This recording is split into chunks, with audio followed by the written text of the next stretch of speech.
at some point in time, for me, something clicked. And so my focus is transforming female leaders into deal closing powerhouses.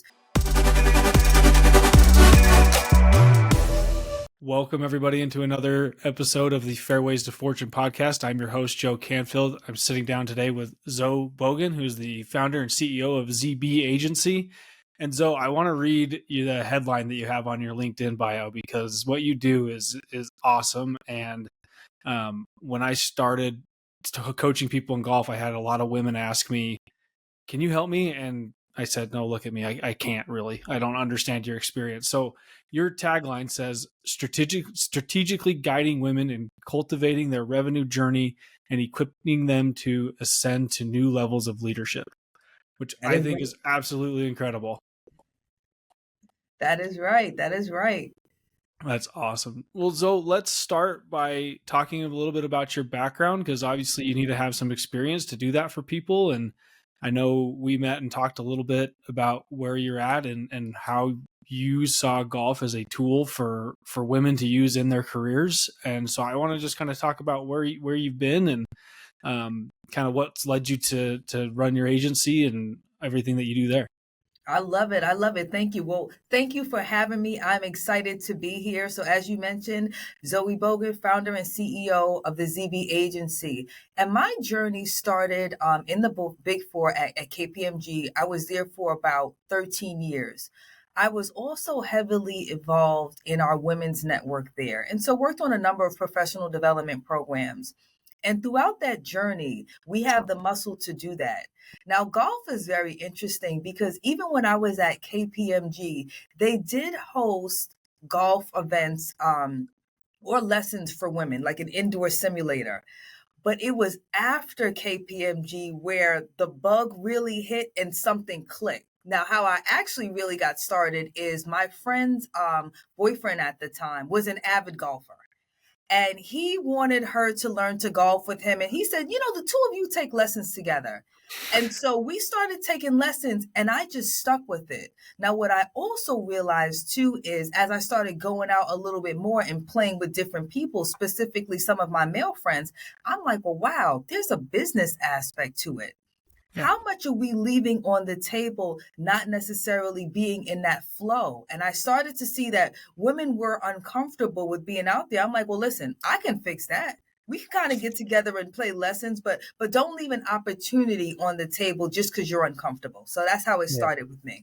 That's incredible. And you said, so you picked it up a little bit later in life then, I figure. And what was that journey like a little bit? Just take me through just kind of approaching the game and your kind of thought and sentiment on golf before you started taking lessons. So I didn't know what to think before, honestly. I just thought that it was a sport that was out of reach, right? And then my perspective has now changed. I found an amazing pro who is extremely patient, who helped to guide. So I think that really helped me. And it's the same pro I use for some of my lessons. Even outside of the business aspect of it, I actually have a new respect and love for the game, right? In terms of when you connect with the ball properly, in terms of where it goes when you say it's going to go, in terms of just enjoying being outside and the peace that comes with that. So I see the business aspect of it, but I also see the peaceful aspect of it. I also see the sport aspect of it in terms of like connecting, getting focused. I know the difference in terms of now when I'm anxious and hit the ball and then when I calm down and hit the ball. So I'm actually starting this journey, but really learning a lot. That's awesome. That's so cool. There's so many different aspects of the game and it can be used for relaxation, meditation, business, whatever you want to use it for. It's such a versatile tool. And one of the things that I love about it is just the way it connects people. Right. You and I are sitting down. You're out in New Jersey, right? Right. I'm in Jersey. I've never even been to New Jersey. I'm sitting out here in Utah and we're sitting here talking about golf and it's awesome. Our first guest was Dane Carlson. He's the founder of Wedge Golf Company. And one of the things that he said was golf is the great equalizer and it brings everybody to the same level. And I absolutely love that because I've found that for sure, especially when I was young, starting my career and playing with people that I shouldn't necessarily have an audience with. If I had sent them an email, it's getting filtered and they're not even replying to it. But I can reach out and say, hey, would you like to go play around of golf? And they say, absolutely, I'd love to. Yep. Have, Agreed. have you Agreed. had any experience like that? I know you talked a little bit about your time with KPMG, how you noticed, hey, all these, male colleagues are going out and this is how they're getting deals done. I know you kind of talked a little bit about how you said, okay, we need to get women involved in that and figure out how to make that work. Have you had any experience yourself doing that? You know what? I'll tell you a funny story and then I'll get into that. So my funny story is I was speaking with a previous partner at KPMG who's since retired. She was amazing. We worked in the women's network today. And she was saying, Zoe, I've been at KPMG for 30 years and I always notice that those female partners who were in audit and played golf always seem to get the deals. You keep up with that. So it's something with getting in the flow Yeah. of traffic in that way. And what I will say too is that what's interesting is that nobody has to be Tiger Woods. We're not a professional here, Right. unlike you, Joe. We're not professionals here. I'm still not that good. But you find that people will invite you out Mhm. and really be intentional in terms of who they match you with once you make the effort to say, hey, I can play a little bit, I can get out here. And so again, we'll go back to just removing that fear because it is an equalizer. And when you put yourself out there, you will be surprised how many opportunities come to you. And I think that's what we're just both saying about, whether or not you're a person of color, whether or not you're a woman, use that platform and like present yourself. So, That's awesome. I really appreciate that. That's something that I've tried to be more conscious of when I'm inviting people out to golf. It's like, who can I get involved in this that wouldn't be the traditional person that wants to be involved in playing with me? I have a good colleague at the University of Utah that I invite out. She was actually out. We were at Ohio State this about a month ago, and we played. And the conversations that I have with her on the golf course are completely right, different than one that I would have with one of my male colleagues, which is right. so fun to see and just have that difference, but still be able to like, hey, this is what the binding is and what's keeping us together, which is really cool. That's true. And 9 holes can do it. A lot of times people always say, oh, well, I don't have time for 18 holes. 9 holes I'm can still do. playing 9 9 holes. holes in Yeah. lunch. Yep. I just played 9 yesterday morning before heading into the office, and we got more done during that meeting than we would have over lunch. Right. Exactly. Yeah. Exactly. I let people know. I'm like, hey, playing 9 holes takes just about the exact same amount of time as it does to take a lunch, as getting in your car, driving to the lunch, sitting down, talking, eating, getting back to the office. 9 holes can be done in that same amount of time. That's right. And it's fitness. You're outside, you're talking, it's different. Yeah. Yeah, I very agree. different. Well, so I want to switch gears a little bit. You've started with the ZB agency, some of these women in golf clinics and these golf cohorts. And and this is what I originally had reached out to you about because I saw what you were doing and was like, this is fantastic. This is really cool. I want to learn more about it and help you tell the story of what you're doing. Talk to me a little bit about those. I know you've had your first couple. You said you started them kind of back in April. Yes. And so you've had a few months under your belt to get them rolling. Tell me a little bit more about what you're doing there and the response that you've seen. Right. So it is really interesting. My genesis or my purpose for starting these is, again, my whole approach is to remove barriers, right? So even if you may not be comfortable with golf, I want to set a stage where you can come and learn and also highlight to people it doesn't have to be that expensive, right? My price Mhm. point in terms of working with a golf pro and working, once a week for 4 weeks, it is definitely doable. Mhm. So what I'm seeing is that the women definitely enjoy the sessions in terms of understanding how to hold a club, how to swing a club. I'm seeing the confidence increase each week, which is amazing. And what I also love as well is the connection aspect in terms of how they're starting to be intentional about connecting with one another, doing business. But I'm definitely seeing the confidence increase. After That's this, awesome. some of the women started to play 9 holes themselves. And I'm like, yes, Yes, we did go it. for it. They have their own thing. They're posting pictures. And I'm like, yes, this is what it was created for. Just to kind of boost their confidence, get them over the hope and say, go out there and fly. And you can play in any golf course, have your confidence, hit the ball and keep it moving. That's incredible. That's awesome. You talked about trying to help them overcome some of the barriers. What are some of those that you think that they have when they're approaching golf, or maybe it's not even something that's on the top of top of mind of, hey, maybe this is something that I could do. What are some of those barriers, and what are maybe some of the strategies that you or your pro that you're working with are using to kind of help break some of those down?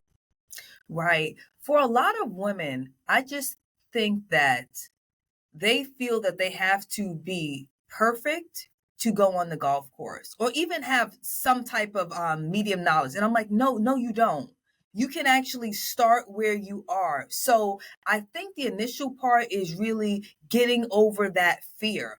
And once they get over that fear, it just brings down like a little bit of layers. One thing that we focused on last week, which I think was really key, was putting, right? And so a lot of time people think, oh, like short game. Listen, short game is the game, Yeah, right? 100%. Yeah. Short game is the game. And you just see like the importance in terms of like how you close in your business dealings and how you close on the golf course. And Mhm. so when I think about the reservations of women, I think there is an initial reservation in terms of when they start, but once they get started, it just moves differently. The confidence increases a little bit more, and I just see that confidence increase as the weeks go on. So the hardest part I say is getting out there initially. Yeah, that's awesome. I appreciate that, because it is tough. And when you're, I, I'm in a position where I obviously have played a lot in my life, and I'm the one setting up the tee times, and am very comfortable with that. But it can be intimidating, and golf has grown Right, so much that it's hard to know, okay, where to start. What courses can I even go to? What can I right, play? Who has open tee times, and when can I book them? Every course has a different booking policy and things now, and right. so it gets even more difficult. And so even just breaking it down to that level is awesome, and it's a lot easier to get into when you have a group of friends that are doing it with you, right? Absolutely. And something else that you highlighted, and I posted this like 2 or 3 times on my stories, and I'm going to continue to do it. That Wall Street Journal article about, recruiters asking about your golf handicap, that for me was like mic drop. It was Yeah. like game changer. It is showing like there's another bit of access you really need to tie into here. I think it's genius. And I'm gonna keep posting that on my stories. I love when you posted that. So That I'll say that. that that video is so funny, and I'm actually talking to one of the women that was interviewed for that article later today, Wow. to have her on the show, which is so funny that things can just take on their life of their own like that. Like, I was literally sitting on my front porch board, and I threw that video together, and there it goes. It's gone Right. viral, and people have seen it all over the place, and it's led to a lot of different things. But I think that the golf course has that same effect sometimes for people. Mhm. I know that I've had conversations with people and gotten to know people on a level that I would have never been able to get to know somebody on. Right. And this is with some of the partners that I've worked with over my career, friends and family, even. Um, Right. I'm one of 5 kids in my family, and so if I ever wanted a one-on-one time with my dad, I'd have to take him out golfing. Um, Right. we would talk. We would have our in-depth, good, deep conversations. I told him I was getting married on the golf course. All these kind of like big life conversations. I looked back and I'm like, yeah, I had all these on the golf course. Um, have you had any experience like that in your business, or anywhere else in your life, that you've been able to use golf to have maybe this kind of mind opening moment with somebody? Absolutely. So a friend of mine invited me to a foursome. This was maybe like 2 years ago. But one of the gentlemen, he actually, I think he grew up in the Midwest.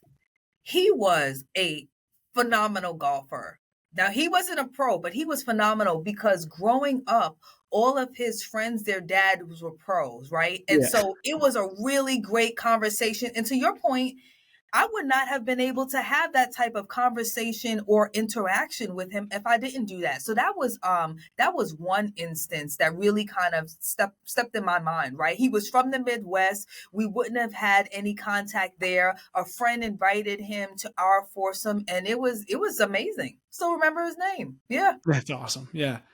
Sometimes, yeah, people get scared of that random single joining their group, but sometimes that Right. can be one of the most fun things to do. Is you get to meet somebody, and learn from them, and you have no preconceived notion of who this person is, and they show who they are on a golf course. Everybody does. Right, right. No, that is something really interesting. And I'll tell you, so I started reading Dave Bixby's book about golf.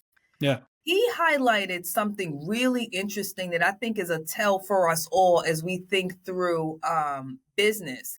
Like really assessing your client throughout and understanding what their quirks are, from understanding their bag to understanding their temperament, how to ease into that, how to ease back. And I'm like, you can learn so much. To So your much. point, than you can over dinner or lunch. It Yep. really people's personalities come out.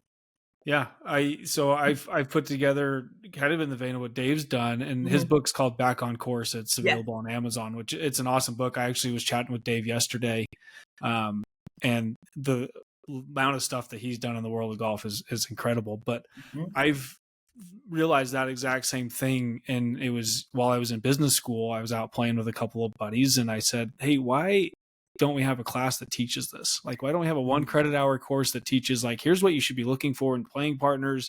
Here's the way you Mhm. should be presenting yourself and ways that you can be helpful." Um, I looked and looked and looked, couldn't find it. I put it together, and then literally like 6 months later, I ran into Dave, and I'm like, "Oh, hey, here it is. I found it. I wish I would have had this 10 years ago." Right. Right, exactly. But it was genius. And it was so true, but it's Yeah. genius. Yeah, and there's another study done by Fortune 500 CEOs, and one of the questions on it was, do you believe that the way someone conducts themselves on the golf course Mhm. translates to how they conduct themselves in business? Mhm. And I think it was something like 64% of them said absolutely, and my feeling was the other 46% just didn't want to admit that their bad behavior was costing them deals. Mhm. Right, that's true. It is true. It is true. I agree. I agree. Well, let's jump into that a little bit. What are some of those behaviors that maybe you've seen that others should maybe emulate, or maybe you have some funny stories about some poor behavior? I know I've seen a few bad examples in my day, but I'd love to hear from you, Zoe, on if you've seen that or been able to use that in your own career. No, so it's funny. So one time I was playing a twosome, and so with golf, right? The important thing is to keep the pace. Well, the person in front of us, they were getting a little slower and a little slower, and the person that I was playing with, I realized that they were getting more angry and more angry. And it was just like, wow, you know what I mean? And it was a real tell. And they're like, well, I'm gonna go get the ranger to kind of have them move along. And I was like, wow, but it is really a tell. You can Hmm. also see people's frustrations when they're missing shots. That's also a real tell.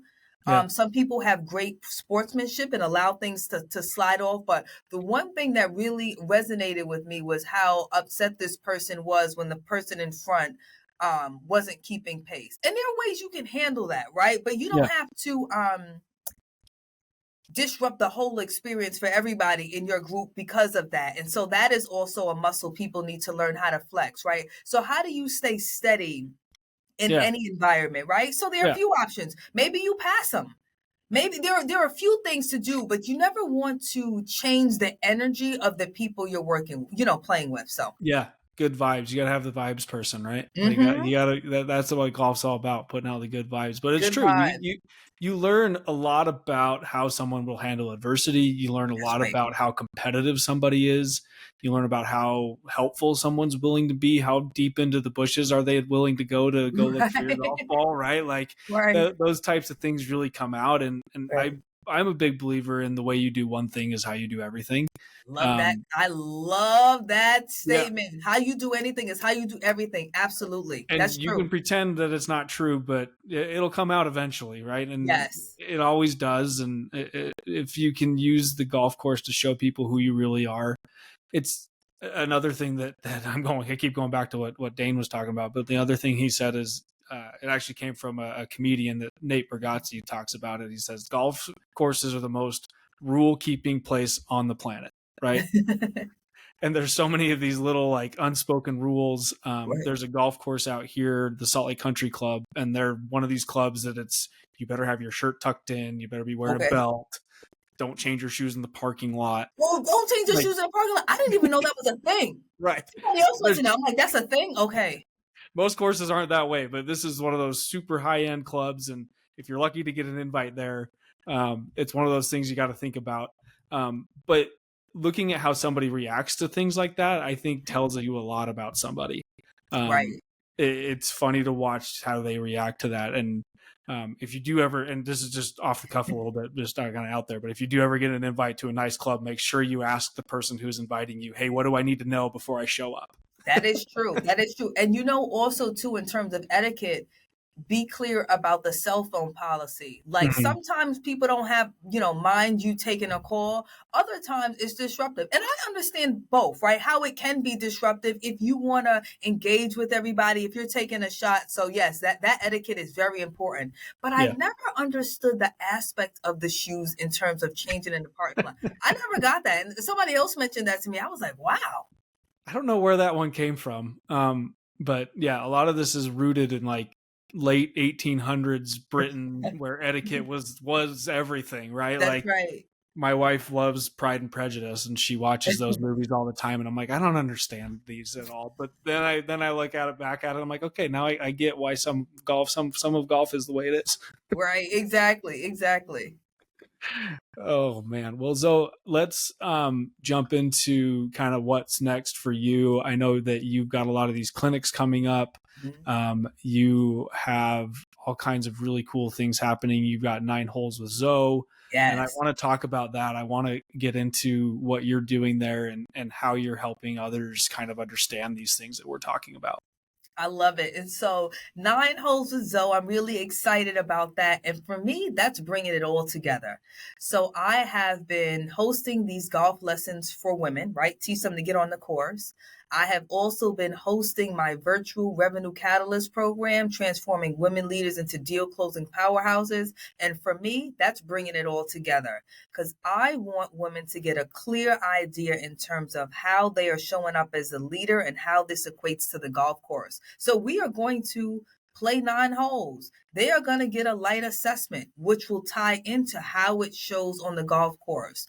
Also, with each hole, I'm giving them instruction, not necessarily in terms of how to swing, but how the questions they should ask. So Mm-hmm. by the end of the 9 holes, somebody needs to strike a deal. But you don't want to always ask for the deal up front, but you Right. warm them into it. But Mm-hmm. from this, I want women to start being a little bit more intentional about asking for what they want in deal closing.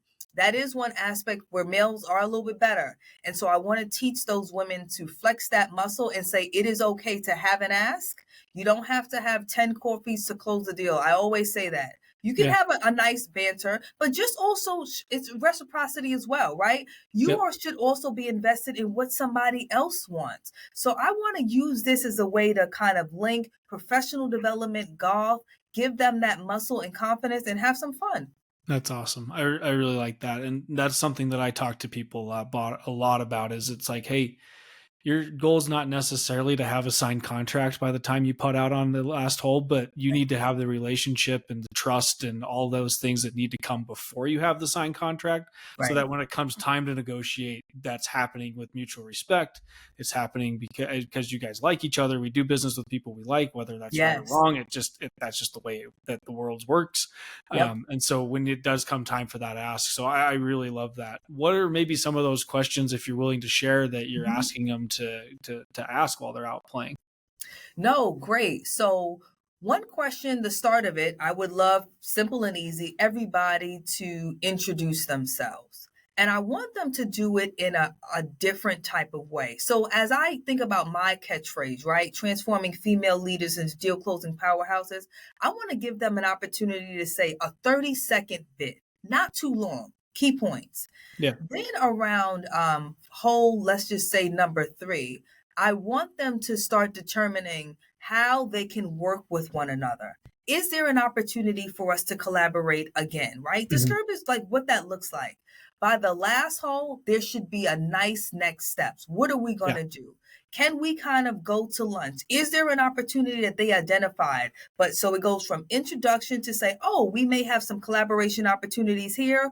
What are we going to do following these 9 holes? And I want us to be really succinct.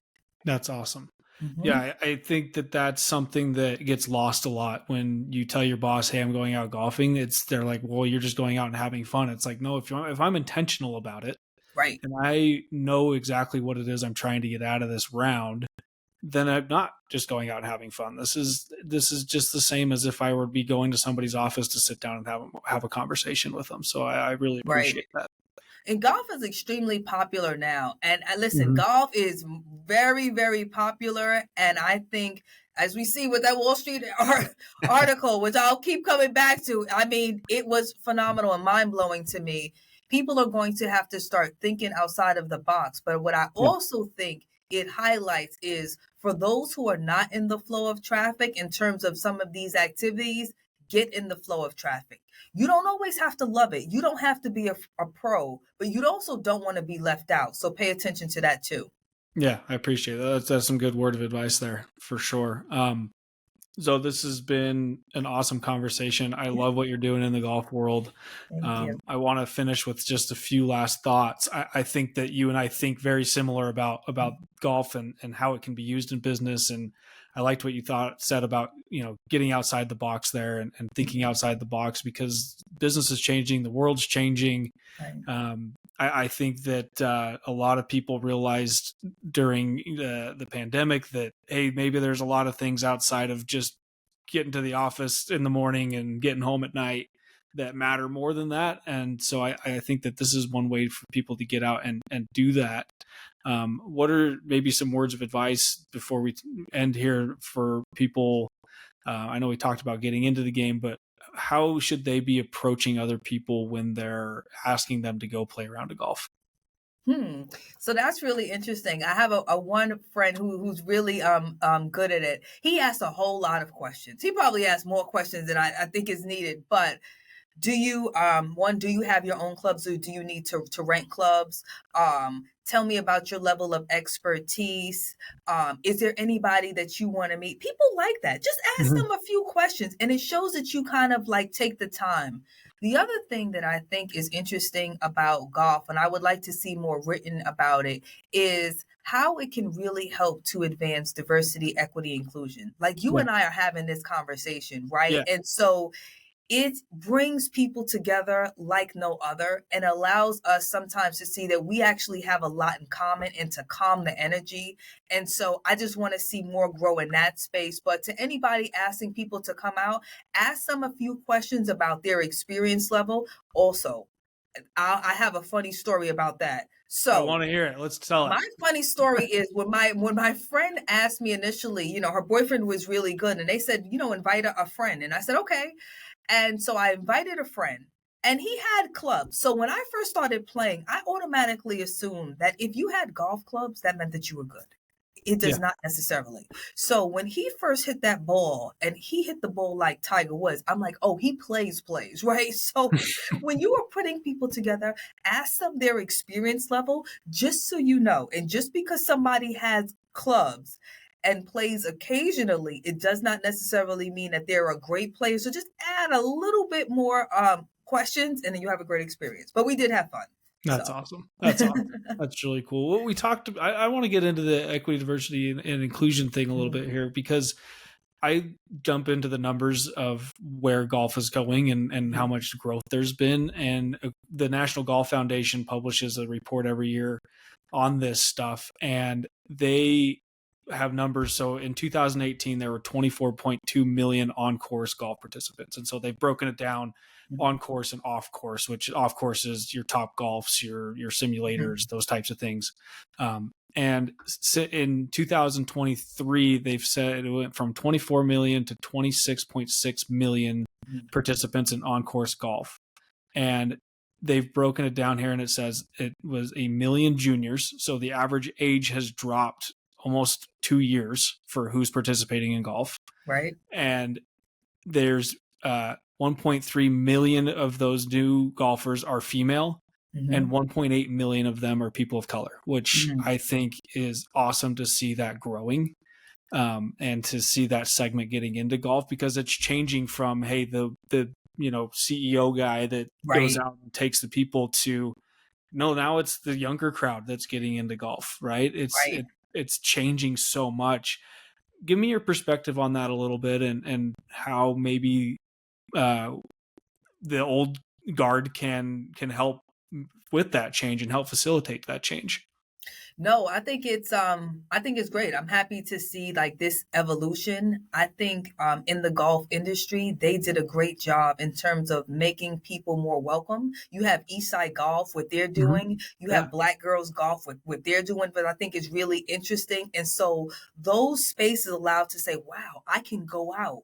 Urban Golf is doing a lot of great things there. And so with that type of media exposure, it's making people feel a little bit more comfortable. And you start out with golfing with people who you are comfortable with, who look like you, but then it expands. Like, look at our Yeah. conversation as Yeah. well. And there's power in that type of expansion. I think maybe about 10 years ago, a lot of people felt that it was out of touch for them. Well, I'm not welcome there. Well, it's too expensive. And now you're saying, no, actually, there's spaces now where you are welcome. Yeah. And actually, it's not that expensive, right? Get a little pro, go out there, get a starter kit for $300, but you deserve to be there. And what I want to see with diverse professionals is women. Let's take this to the next step, level. There are deals done on the golf course. They're not just there just to only hit the ball. So let's kind of like level up there. But I like the trend of golf. I love to see where it's going, and I'm excited to see it go even further. That's awesome. That's awesome. Well, Zoe, thanks for your time. This has been an awesome conversation. Definitely some key takeaways for me. I'm glad that you brought up Eastside Golf. It actually came up in another episode that we did, and the stuff Yeah, that they're doing there is really cool. They've got some roots out here. One of their players they just signed will be attending BYU and playing golf at thanks. BYU here, which is really cool. So, um, any last words you want to leave anybody with, or? Well, this has been great. Thank you for the time. I'm hoping that we will get to play together Yes. one time, so we'll have to make that happen. And let's just keep it going. I just appreciate the opportunity to share what I'm doing and all of your support. That really means a lot. So thank you. Yeah, it's awesome what you're doing, and anything I can do to help you out, I'm always happy to help people out that are doing cool stuff. And I think what you're doing is definitely needed, and a lot of people can benefit from it. So, Thank you. Zoe, I thank you so much for your time. Excited to stay in touch, and yes, I need to get to New Jersey, and I need to play some golf with you. Yes, We'll make it happen. we'll make it happen. Thank you.